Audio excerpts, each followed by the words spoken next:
Greetings and welcome to the Mount Rushmore podcast. My name is Jeff and I'm joined as always by my good buddies Richard. Hello. And Michael. Howdy.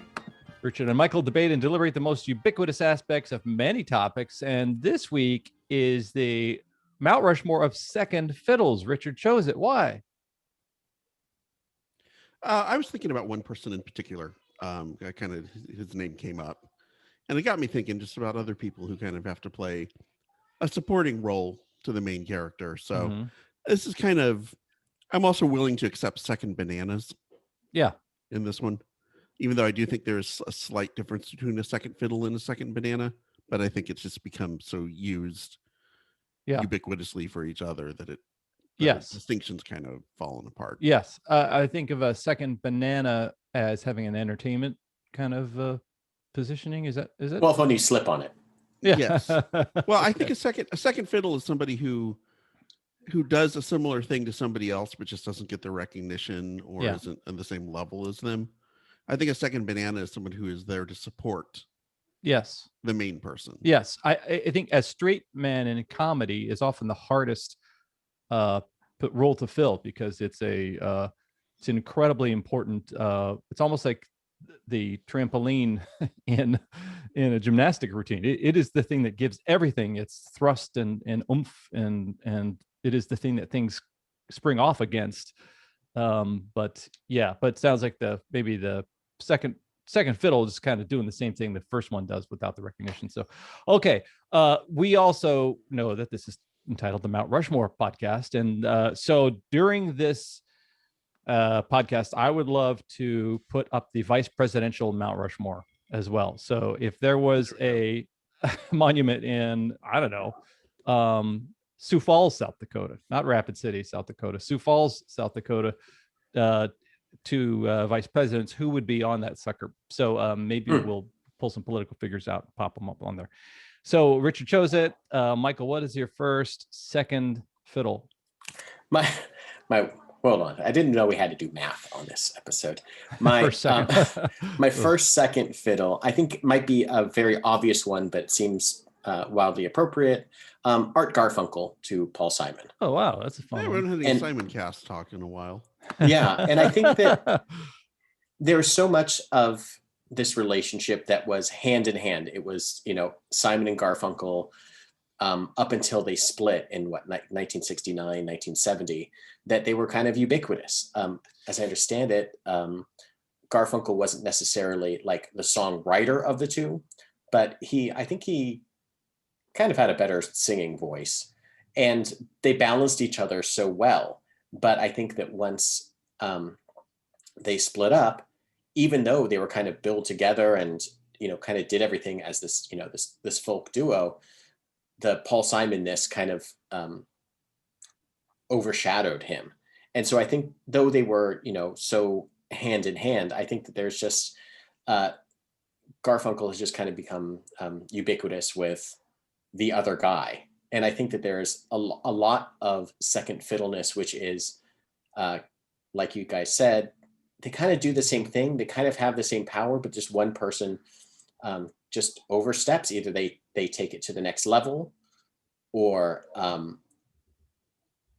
just like the power dynamic within a couple is just different. We did an episode similar to this last year or 2 years ago, which was sidekicks. And I would never call Garfunkel Paul Simon's sidekick. I think they were truly partners for such a long time, musically and what they put out. But I think that at just some point, one person just kind of naturally starts kind of taking all the attention. The limelight can only shine so bright amongst two people, That's an interesting point of view. I think within entertainment, specifically music for pop acts of that era, I think I remember Paul Simon saying, I wanted to stop being the Everly Brothers with Artie and I wanted to be Elvis by myself. So think of the duets like the Everlys or even like the Louvins or the people who came before as being a way of marketing yourself and presenting yourself as someone successful. That's funny. Yeah, it's funny because in Wham, I remember thinking George Michael's was pretty great, but Andrew Ridgeley was in there dancing around too. They seem pretty similar. I think the biggest issue that Garfunkel did make was it wasn't until like 1975 or so where Paul Simon became really good friends with like Lorne Michaels, and like Art Garfunkel became really good friends with whoever was the person that did Second City. Yeah, I mean that just just, you know. Well, I think didn't Art Garfunkel have film success? At least I think he was in Catch 22. Catch 22, right? And the Mike Nichols film. Gosh darn it! You know, he was in a movie. He was in scenes with Jack Nicholson in. God, it's killing me. The Jules Pfeiffer movie. So here's a guy who done that. Pieces? It wasn't that. It was it's Candice Bergen, Jack Nicholson. Holy smokes. Yentl? Yeah. Pause. Hold, please. Well, Art Garfunkel. But when Garfunkel appeared in the Two Jakes, that was he's only appeared in sequels. Yes. He was Carnal Knowledge. He was in that. And I think so he had probably this impetus to go off and be a film star. And yeah. I find it also interesting too is the size of the banana, the size of the fiddle. So hello. You know, there's a guy who had huge success by being the fourth banana, and as Ringo Starr, he had a #1 freaking song. George Harrison had a couple #1s, and he was the third banana, the third fiddle in this act. Had not Lennon and McCartney been such hugely successful first and second fiddles, however you rank them, those guys would not be in the shadow of anybody. They themselves would have had. Ringo still would have been, kind of. Let's be honest. Do you think? Well, okay. Well, Ringo didn't write his own stuff. He was not particularly the strongest singer. I think Ringo singles were successful because either A, they were a great single written for him by somebody else, or B, everyone just loved Ringo and wanted to see him do well. Yeah, you actually wrote some of those. I don't know. I don't think so. Maybe not. But you walked right into my first pick, which is George Harrison. George, the Quiet Beatle. Okay. And enforced quietness in the early stages of his career when it came to the songs that he was writing, that Paul and John wanted nothing to do with being on the early Beatles albums. Yeah. So George would get his one kind of spotlight song, whether it was something that he wrote or more often than not, kind of a throwaway Lennon McCartney song. And it wasn't until later on, say probably, Revolver era, when he started putting out stuff that McCartney and Lennon had to say, okay, this deserves to be on the album in its own right. Yeah. Something like Taxman, which is probably the first big George Harrison written song led Revolver. It's the first song off the album. And yeah, it just goes to show, like you said, that's to be, whether you want to consider Lennon 1A or 1B or however you want to flip him with McCartney, the Lennon-McCartney writing partnership was the first fiddle in the Beatles. Yeah. And I just can't imagine how hard it must have been to present a song. I know George Harrison talked about this. To try to present one of your songs in a session when Lennon and McCartney have 30 incredible songs, they're just stacking up like cordwood. I think also what happened for George too is the world and music evolved a little bit as influenced by a guy like Bob Dylan or Joan Baez or somebody. There was within the pop realm, the bandwidth for counterculture messaging emerged, and folk had impacted rock so profoundly that George's a little bit more kind of subterfuge could come out. And I think he had that voice, I think, at that time, even though Taxman is about getting ripped off by Inland Revenue or whatever. Right. It's just I make a lot of money. I want to hold on to it. Still the kind of the Lennon and McCartney were writing Moon, June, boy girl kind of things, and George had some different ideas. It's funny, there's a podcast, The Beatles Naked, which talks about the Beatles music, of course, but then their popularity and their presence in culture. And as they started traveling the world, the guy who was the funniest in the press conferences first was George Harrison. It wasn't John. John was the quiet one who couldn't get a word in. He was just too nervous. And George was the funny one early on, making jokes. And time doesn't remember it that way. We think of the Hard Day's Night and the press conference, them in front of that Pan Am billboard, and John and Paul making all the jokes, and Ringo being the goofy terrier. But George was the funny one. Me. Yeah. But that's a fun choice. It's very, very potent. It's almost like the Derek's. It's a quote about George, but it's Derek Smalls saying, "One's fire, one's ice, and I'm lukewarm water." Yeah, basically. And it's interesting to me that the Beatles are what happens when you have two first fiddles. Yeah. Right. Eventually, it can't sustain that kind of pressure. Mm-hmm. Eventually, that's going to blow up. And what I think you started to see as they got later on in their careers, as the tensions between Lennon and McCartney grew, there were more opportunities for George to slide some more of his songs onto these albums, because George wasn't necessarily competing with John or with Paul.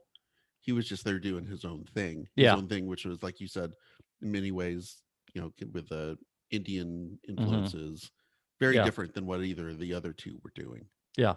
I think the rise of the album format too, everything was always a single before. And now you have this story that you're telling throughout the entire album format. So you need different chapters and different feels.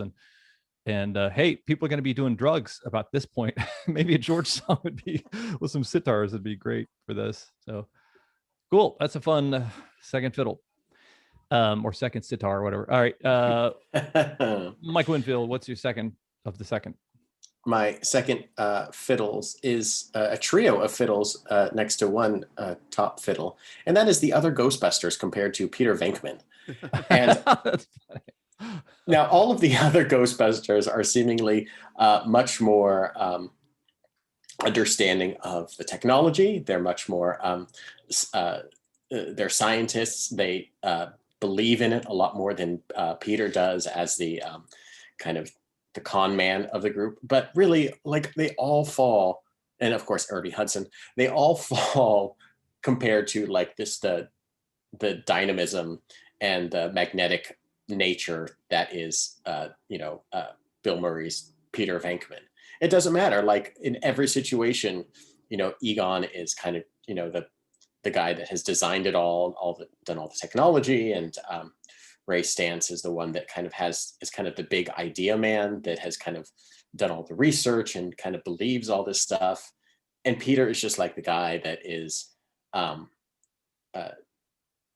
there getting things done, working through the system, convincing the other two to pursue it. And he's the face of the operation.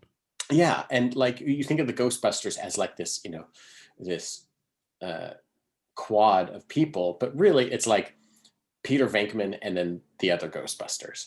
And it's, the other, as actors and as comedians, they're all like really funny on screen, and they all bring a very different aspect. But really, Bill Murray just so stands out, and it's really his like motivation in the movie. And usually it's kind of his motivation to be kind of a horn dog for Dana Barrett, that Sigourney Weaver character, that kind of is what pushes the story forward. He's trying to get with her, and that leads to more interactions with Zool and Gozer and all of that in the first movie, and later on in Ghostbusters 2, her child and getting back into her life.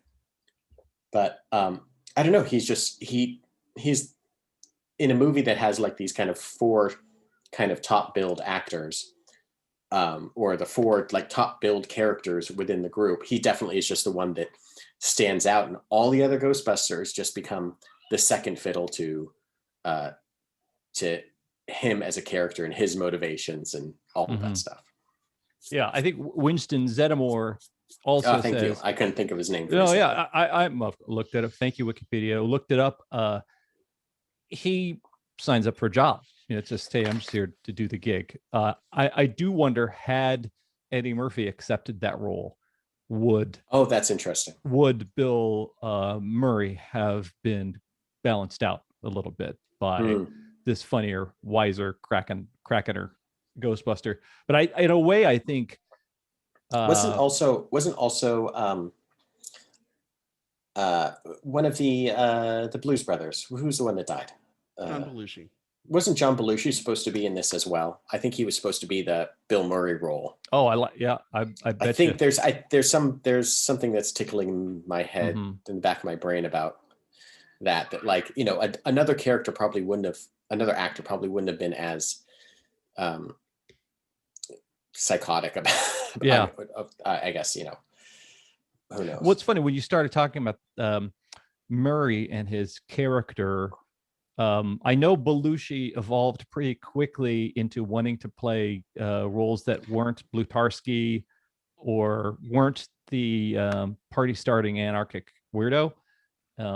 But I do see that role as kind of the audience advocate, somebody who's a real goofball who's going to kind of cut through the science and the pseudoscience that the two other characters are wallowing in, and kind of blunder his way towards success. It almost seems like that's even the kind of role Will Ferrell has elected to take on in his oeuvre. But yeah, I could see, if it was Belushi, he would be there would be Hoover, the president of the Delta fraternity, and the guy who's making all the good decisions. And then, is it Otter? I forget, Boone, or whoever the guys who are actually trying to succeed or trying to keep their charter at least.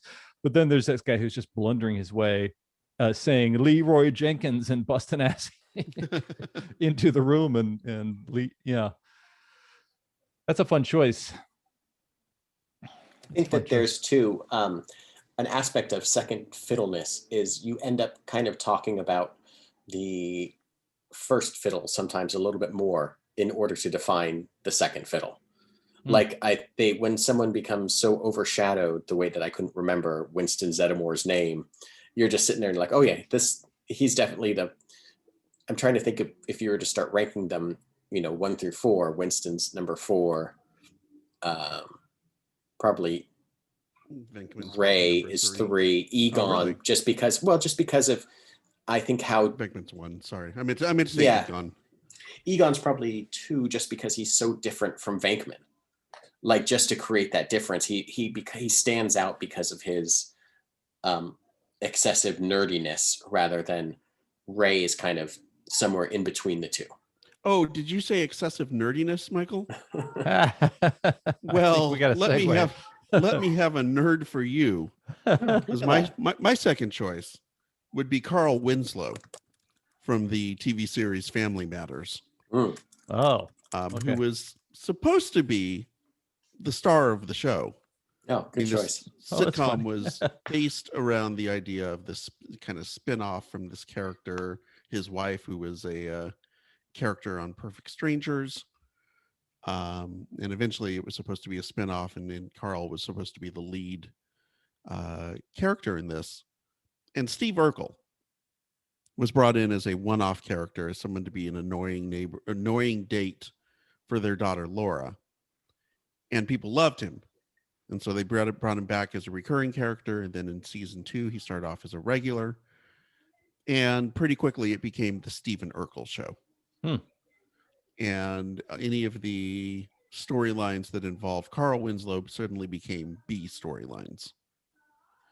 And it just goes to show how sometimes maybe this is a rare example of the second banana becoming the first banana, or the second fiddle becoming the first fiddle. Yeah. A rare example of, a character kind of going past its intended origins. I hate to break into sports real quick, but he's the Tom Brady of the Patriots, where he was the backup that came in, and not even quite a backup. He was just someone that was on the sideline, and then he kind of filled in a big spot and never really let go of the limelight.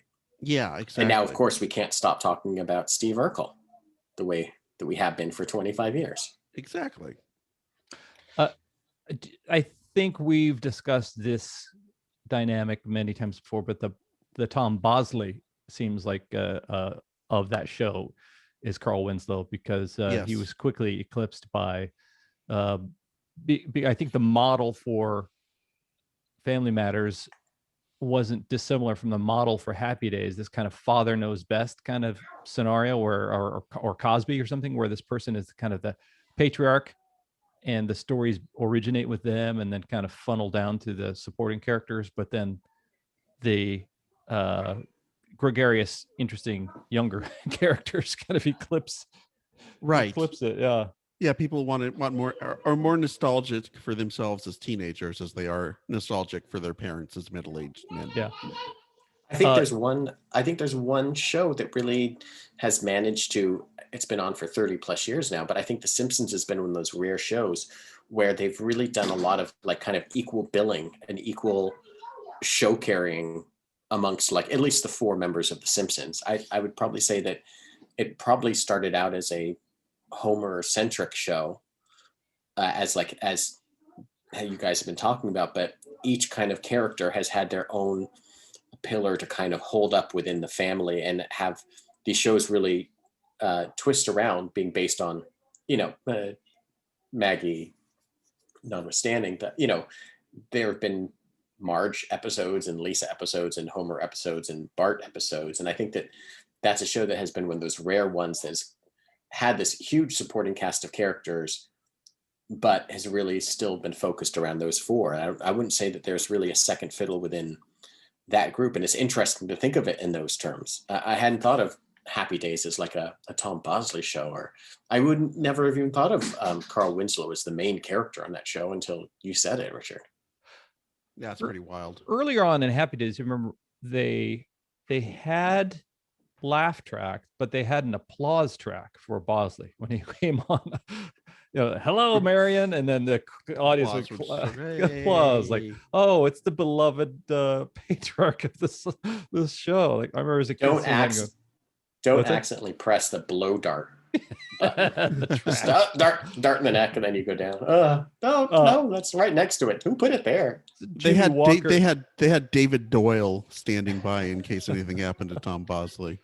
This Jimmy Walker interview, he was talking about getting good times, and first of all, like he didn't show up. They got him a script. They basically said, you have the part. I think he was in New York doing stand-up in New York, and they said, show up at this time for rehearsals, which is 3 weeks before they'd start taping. He didn't show up for rehearsals. He didn't show up on the first day of taping because he didn't think they were serious. He didn't think he really got the part, that they were just lying to him. So John Amos and Esther Roll and all these people think that they are the stars of the show because it's about this family. They think this is the Black All in the Family, and they're going to be the leads in it because they are told that they're the leads. And then J.G. Walker shows up after they start taping and then starts improvising all this dynamite stuff. And they're like, oh no, we just lost the show to this jerk. And they would say, absolutely not. We don't cut out that dynamite stuff. So the director would tape all the dynamite stuff after they left and edit it into the show. Like, oh no, I can't even imagine. Yeah.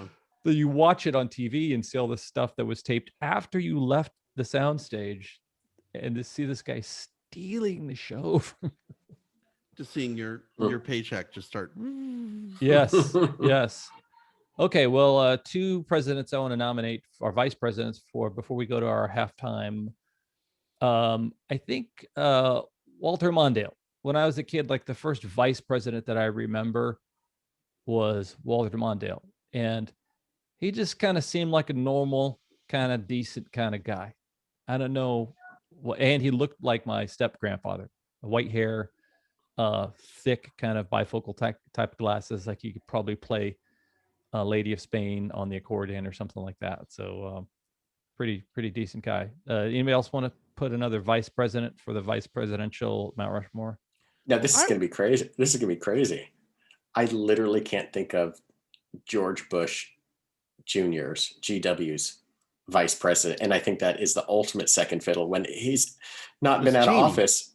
Thank you. Oh my goodness. He shot one of his friends in the face. He didn't have to do. He didn't have to do that. No, you're right. That wasn't why he became president. For some reason, I had Janetty in my head as his chief of staff, as the Machiavellian behind the scenes chief of staff type guy. But I guess you're right, Bush Cheney. I mean, isn't it wild? Like how quickly some things just fade away. Yeah. I think for me, we got to two in a row for me that were breaking the mold of the vice president, because I was listening to a history podcast earlier, and the first couple of vice presidents, I forget when they stopped this, the first few vice presidents were the guy who came in second for being president. So right. If you got beat out, you had to be a vice president for the guy who got your job, which is interesting though, because don't you want a vice president who could have been president? Not a vice president who just makes the guy look good. LBJ was the guy who made this Catholic guy from the East Coast, whose dad was a bootlegger, John F. Kennedy. He was the guy who made him seem like a viable choice. But the first vice president I ever voted for was Al Gore. And he just seemed like throughout that presidency, like a guy who was almost like a backup president, somebody who's very, present and very influential. That's one of the strange things that I started noticing really, I guess, in the last 4 or 5 years with Mike Pence, was like he was just always around and next to Trump for some reason. Like I don't remember Joe Biden being next to Obama all the time, every single thing that he's signing, every little trip that they're making. And the same thing is kind of transferred over with Kamala Harris, where she's like just kind of around. I think part of it's to kind of like do two things. One, to reassure, like at least for Mike Pence, to reassure everyone that like, okay, there's an adult in the room that's standing next to him and saying like, by the way, Mr. President,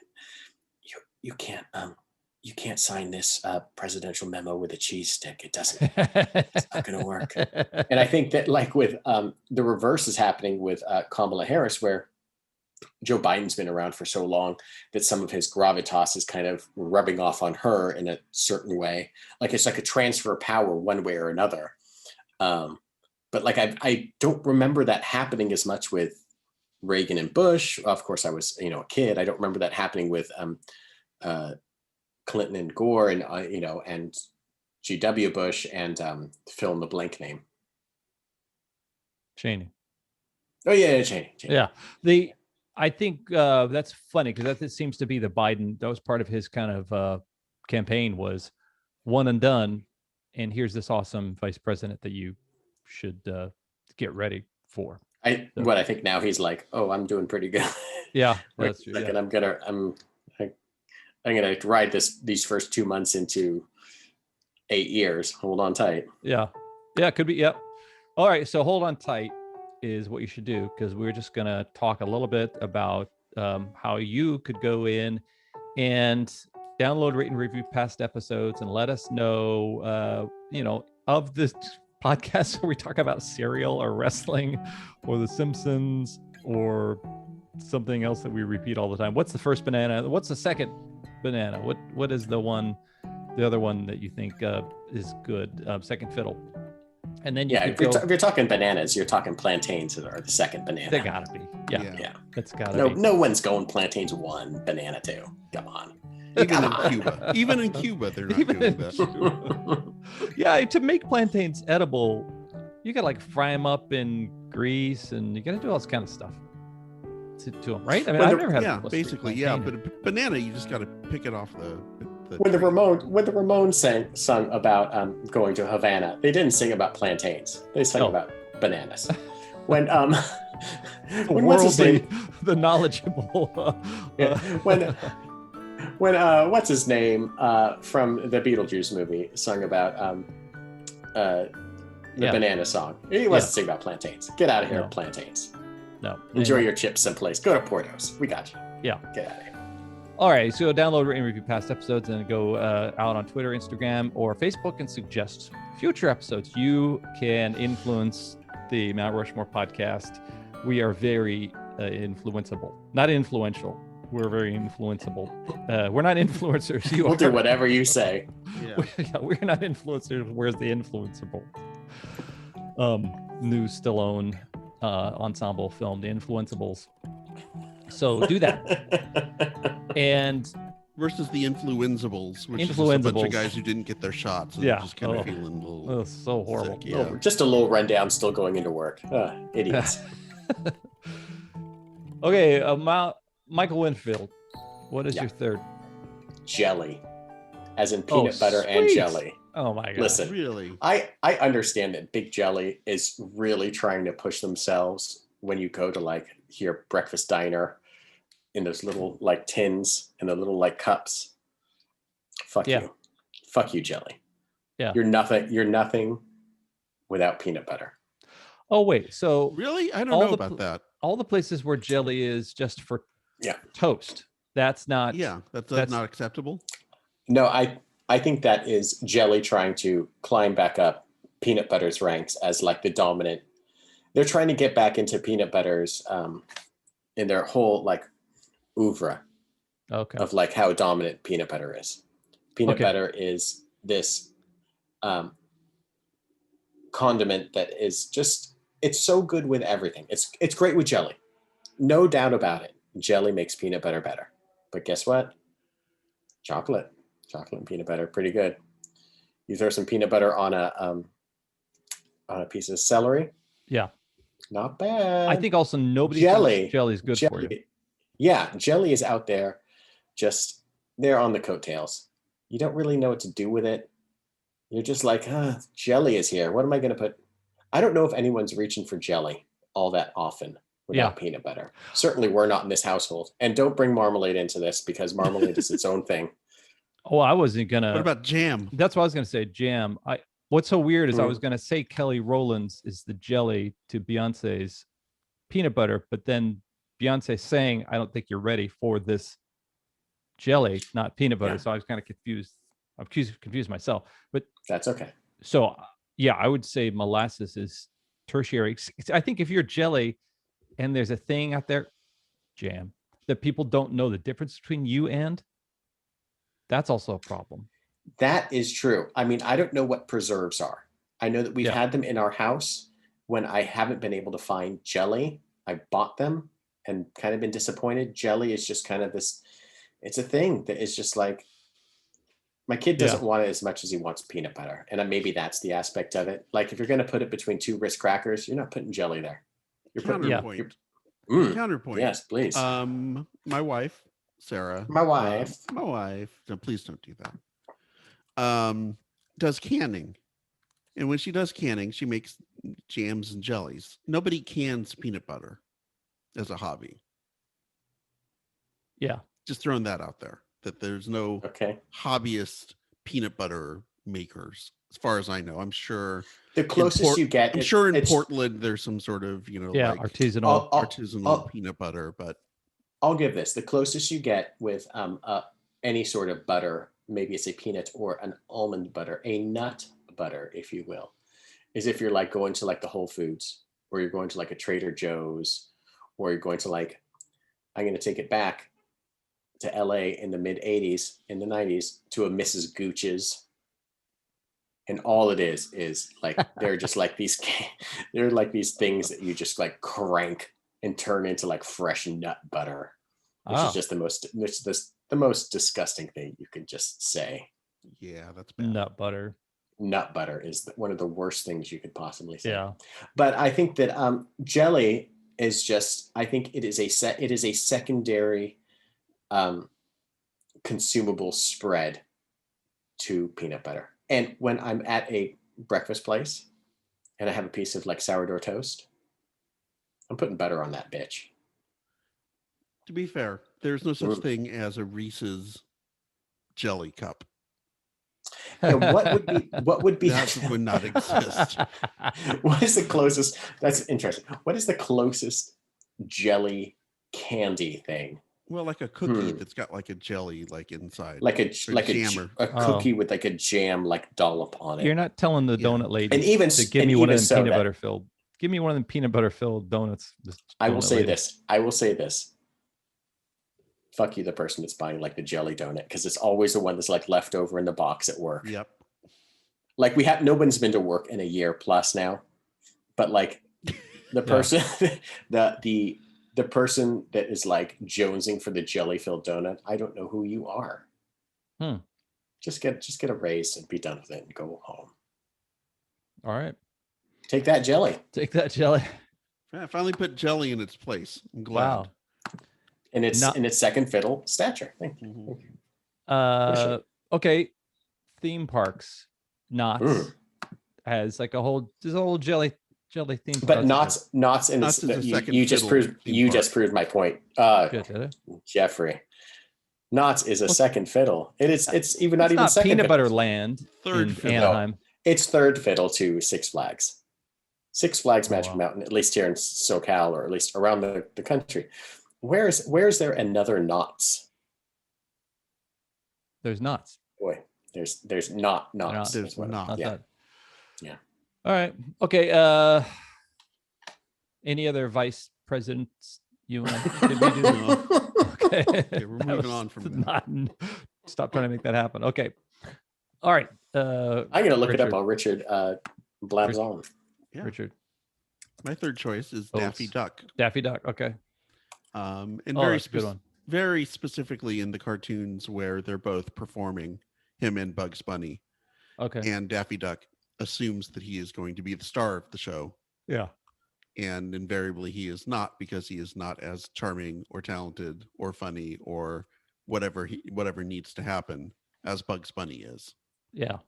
And I my favorite little bit in any of those cartoons is when Daffy Duck gets up there and does an elaborate song and dance routine, and you can just see the flop sweat literally pouring out of him, and he gets done, ta-da, and you just hear the crickets. That is like the ultimate in second fiddleness right there. Yeah. I think an interesting thing about Daffy Duck is you could say, what is the best Daffy Duck cartoon? And it will always have Bugs Bunny in it. Yes. Mhm. Like there's no like great that I can think of. I'm sure there are great ones. Well, but there's the Duck to my Dodgers ones. Duck Dodgers are pretty good. That's true. You know what he does? But there are no like great Daffy Duck where he's carrying it by himself without Porky Pig. True. It's almost like he's like Porky Pig is his crutch. He's like it's like you mentioned, Jeff, near the top. It's like the straight man thing. Like Daffy Duck works because there's a great straight man in Porky Pig who's just filling whatever role he is. And same thing with Bugs Bunny. Is Bugs Bunny? He's so he has so many multiples in him that Bugs Bunny can play straight man. Bugs Bunny can play goofy. Bugs Bunny can play, cross dresser. Bugs Bunny can do all the different roles to put down Daffy Duck, and Daffy Duck really needs it. He's too bombastic as an individual character, almost too quick to anger. He's him and Donald definitely have a shared essence. Yeah. What is it? Anger Boy, issues. Boy, they hate ducks. They're just animators just saw a duck and were like, "Wow, I fucking hate whatever that is." Holy shit! I could see how you might transfer the asshole persona of a goose, because geese are just assholes. Oh, they're the worst. Yeah. So maybe there's a little bit of that, but I think they do have an abrasive sound. But I guess I would think like I always thought Warner Brothers was, as a young person, you see a bunch of animated shows and you think that they were created for children, and then at least the early ones you realize were made for all audiences, and many adults would see them, and they have to be entertaining to adults because they would come before a feature film. And the world that Warner Brothers created had so much more, I think, of an everyman. It wasn't trying to be the happiest world like Disney. I think because they didn't have animated features like the Walt Disney Company had, where princesses were frolicking with, birds and singing to squirrels and things like that. But it seems like Warner Brothers got to be real. It got to have cynicism, and it got to have abrasive characters who felt like they were somebody you could relate to. And I think as much as Bugs was, I have a question for you in a second, Richard, Jeff. Yeah, no, lay it on me.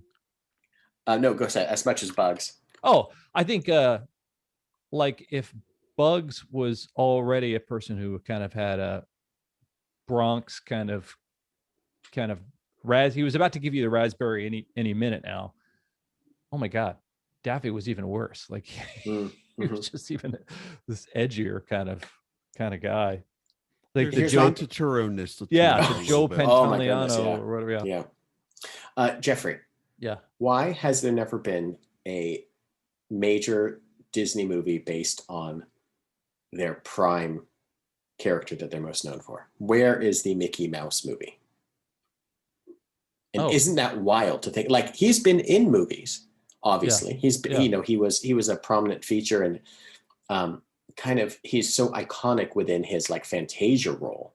But why hasn't there been a Mickey Mouse, like the Mickey Mouse movie or Mickey Mouse? There was Runaway Brain was, I think, a feature, and I think he's the lead in that. There have been a few. I'm sure that they are very protective of the image and the characterization and all that, but it's very surprising, like within the, going on 90 years of Disney animated. Yeah.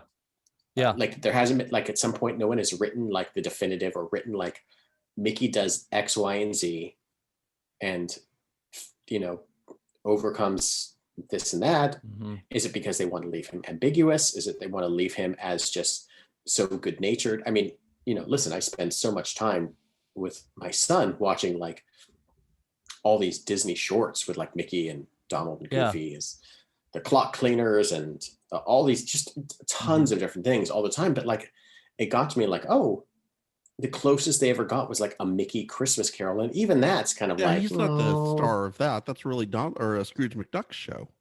Yeah. A lot of the, anytime it's a Christmas Carol, the main character is Scrooge, or is but like, I don't know. It's interesting that there hasn't been like an effort, even with like sorry, I'm going to wax on a little bit, even within like the early 2000s, when there was such a push to switch to like a digital medium with like Dinosaur and all this stuff, it would have been prime to be like, okay, we can redefine Disney as Mickey 3D.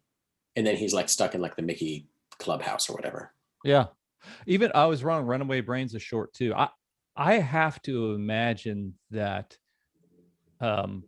there are very flawed, like Goofy has a Goofy movie, and Goofy is in that film shown as a very earnest and a very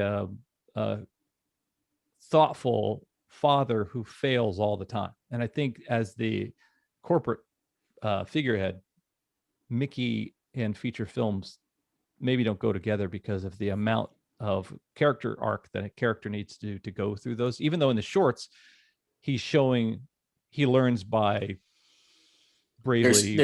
There's no place for Mickey at the end of a second act where he's just sitting there, his hands are on his knees, he doesn't know what to do next until you get to a climax, versus Paste Pot Pete or whatever. You're just like, no one wants to see Mickey defeated, even for like a 10-minute stretch where Minnie Mouse has gone off. She hasn't, to go into like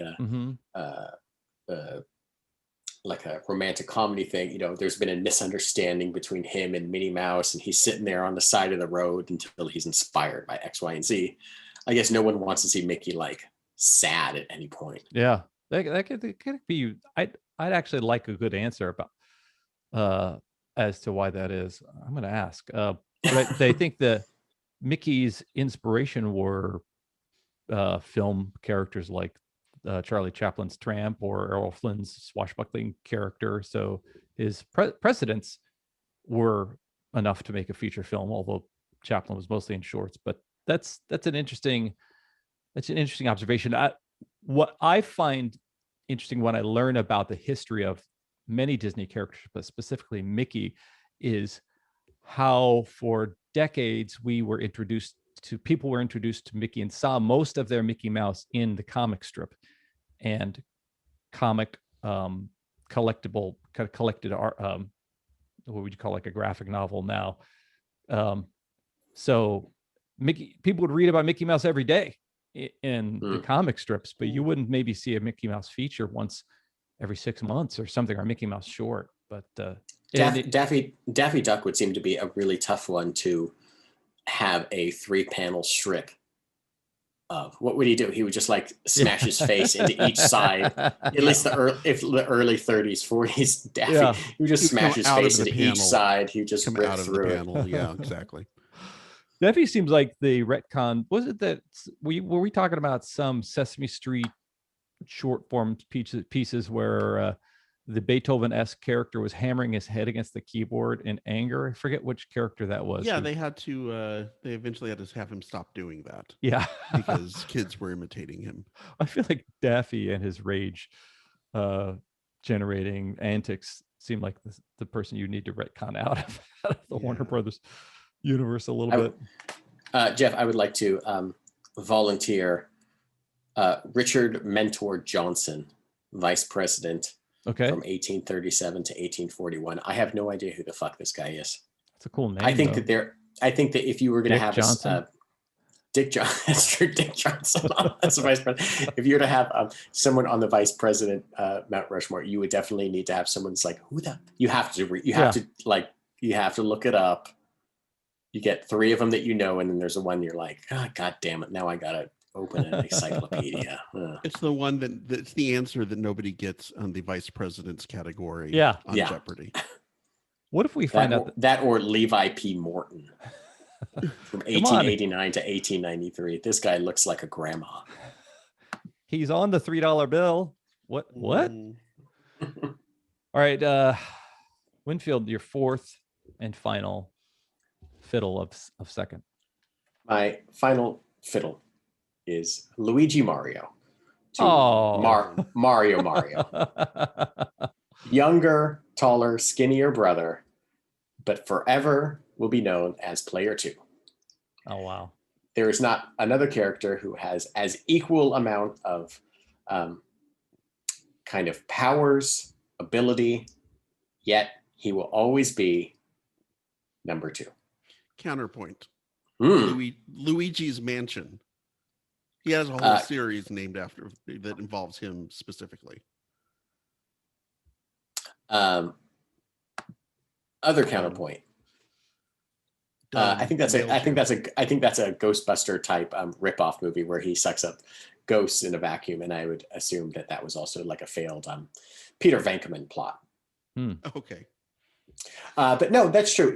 Luigi definitely within the the dark cinematic Mario verse has displayed his own set of powers. Certainly by Super Mario Brothers 2, kind of the 4 characters that you could play, whether it was Mario, Luigi, Peach, or Toad, each kind of displayed a certain sense of self. Luigi could jump a little bit higher, but he will always be Mario's brother.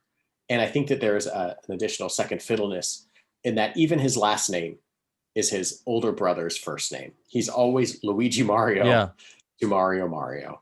And it's just, he will forever be, if you're playing Mario Kart, does anybody want to be Luigi? No, you're probably going to go to Mario, who's like the most all around well-built character, or you're going to go for like Toad or maybe Yoshi, who kind of have a little bit of speed. Luigi's just there and you're like, I guess so. Wow. To make your point for you a little bit, thank you. In Luigi's Mansion, what is he doing ultimately? He's trying to find Mario. So even in his own story, he's not the protagonist. I think Luigi's greatest attribute is that, personally speaking, I love his arch his arch nemesis, Waluigi, more than I love Wario. Mhm. I love how like Waluigi is just this tall, gangly, awful kind of black licorice type character. Yeah, you just don't like him at all. But I love Waluigi. But Luigi himself, goober. Some funny comparing. Let's say we compare the older son in the Corleone family, Fredo. He's just kind of this wizened little twerp, right? But then Michael Corleone, oh yeah, is kind of like becomes the godfather to that family, which is interesting. It seems like, what were I to say, oh, that's just how Italian families are, meaning that Luigi is the second fiddle. I'd be wrong, right? Because in this family, and it's due to having a fever as a young man, in the Corleones, it's very different. That younger guy is the kind of the golden child. I wish there was like a son. I'm doing a quick Mario Godfather. Were there to be a Sonny in the Luigi Mario family, that'd be great. Like a hot-headed whore banging Right. fighting guy. And then like a Tom Hagen, who's kind of like the wise consigliere who consults. Toad Hagen. Toad Hagen. Okay. Second. Okay. Go ahead. Richard Manfredi. My Wrap last it up. one. Okay. So in professional wrestling, if you have a tag team and it is clear that one member of the tag team is a much brighter star than the other one within that tag team, and you can just sort of see that one of them is destined for being a successful singles wrestler and the other one, not so much. You say the not so much one is the Marty Gennetti of the team. I was going to ask you, is there Hulk and Larry Hogan? Yes. Larry Storch was the Larry other Storch. Okay, Marty. Who's Marty Gennetti? Marty Gennetti was good. You just made the point for him. Exactly. He was the tag team partner of Shawn Michaels. Oh. In first AWA and then WWF under the moniker of the Rockers. And they were like this sort of like rock and roll tag team. They had cool long-haired mullets and wore neon colors and sunglasses, and they were young, and the girls all swooned for them. But it became pretty clear that Shawn Michaels was the star of the two. So they orchestrated a breakup of the two that essentially consisted of Shawn Michaels deciding he was too good for Marty Gennetti, super kicking him, and then throwing him headfirst through a glass window. Jeez. One of the most iconic breakups, heel turns, as we've discussed heel turns before, in 80s pro wrestling history. Well, that's Oates. That's what Hall did to Oates. Yeah, it's almost through a window. It's taken from court transcripts, I believe, the exact same thing. And they had intended Marty Gennetti and Shawn Michaels this to turn into a big singles feud with them. Turns out Marty Gennetti had, like many wrestlers do, issues with drug and alcohol problems. So he had to take some time off immediately after they did this angle. So then they wound up not coming back to it for several months. And they were never able to really push Marty Gennetti as a singles wrestler versus Shawn Michaels, who went on to become this superstar, face of the company, Hall of Fame type wrestler. It just never worked for Marty Gennetti. He just kind of became the goobery guy who used to be cool, but now he's kind of like the uncool uncle who used to be cool, kind of the Uncle Rico of professional wrestling a little bit. Yeah. There's a little bit of that going on with him. Wow. Do you think that's is there something in the industry? Do duos often have two rock stars and then those guys both go on to be amazing? Or do you think more often we see a power duo made up of two individual rock stars? Like, does it ever go well, do you think? I don't know.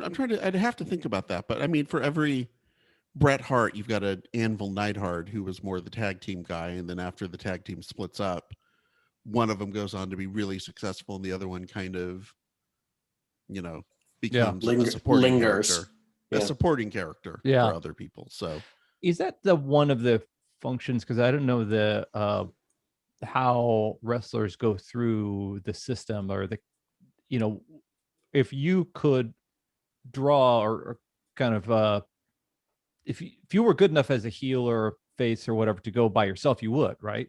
They wouldn't put you with somebody else. Yeah. Okay. So tag teams are the domain of that person who's emerging in their talent or hasn't found their character yet, or oftentimes, you know, yes, you would have some guys who would be tag team specialists who would go all their careers kind of being part of tag teams, but oftentimes the tag teams were, hey, you're not quite getting over as a singles wrestler. We're going to put you with somebody else, maybe someone who has some of the skills or personality traits that you don't have, who can kind of either teach you by being around them or kind of balance it out. Yeah, I'm trying to think of some of the ones that I remember that kind of fall into the same vein. Edge and Christian, where Edge became such a bigger star than Christian did. Jeff, they were kind of like in the same vein, kind of rock and roll, but kind of veered a little bit towards like goth, maybe might be vampires. Okay. Sort of thing. Yeah. Edge got hurt at some point and had to kind of retire, and I believe is back now. But Christian was one that kind of lingered on and kind of did some stuff, but was never quite caught fire the same way that Edge did.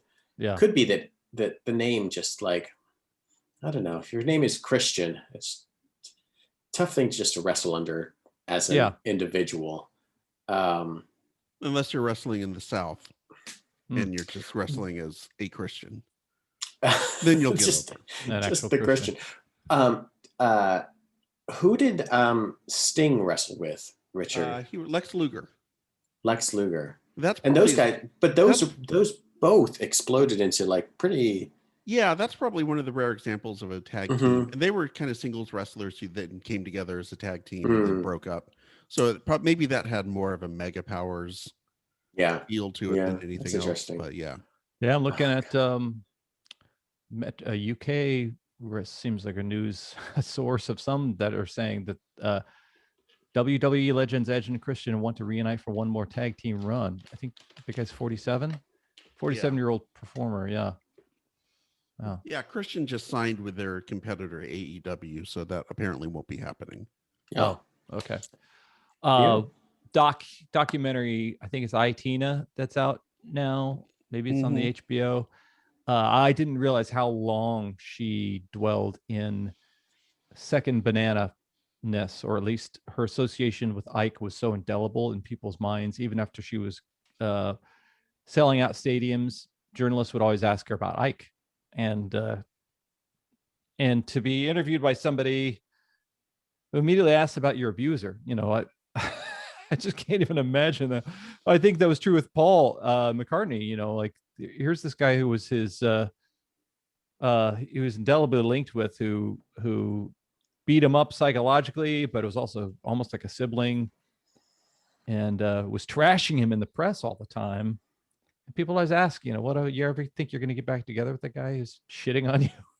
Yeah, it would suck. All right, so let's go Marty Gennetti, because I just love that name. Just love the name. Just like the idea that, and let's go Garfunkel, because that's a fun, you know, it's a ubiquitous second banana. But I also love the idea of, you know, fuck jelly. Wow. I didn't know you. I didn't know you used fuck jelly, Jeff. No, just like, that's an interesting. I'm 52 years whatever old. you need. Whatever you need to get by. I don't have as much natural moisture as I need. And you know what? Just because I want to see somebody go ahead this week, let's go with Luigi Mario. Let's just go. It's 3 for Winfield this week. All right. Yeah. All right. Well, so this has been the Mount Rushmore of second fiddles. I also would say viola. That's probably the second fiddle, right? Yeah. Because that was like the girl who played violin could sometimes be cute if you met her like in school, in the grade school. Girl who played viola, she usually had like this prescription shoes or something like that. Like that girl. Hey, I played viola. Wait a second. All right, this has been the Mount Rushmore podcast. My name is Jeff. As always, I'm joined by my good. Wait, that's the introduction. That's the intro. Oh. Now you're all thrown off. Holy, I'm gonna get beat up by the guy who plays viola. As always, I'm Jeff. I'm Richard. I'm Viola. Michael Winfield did the bit. He He never does the thing.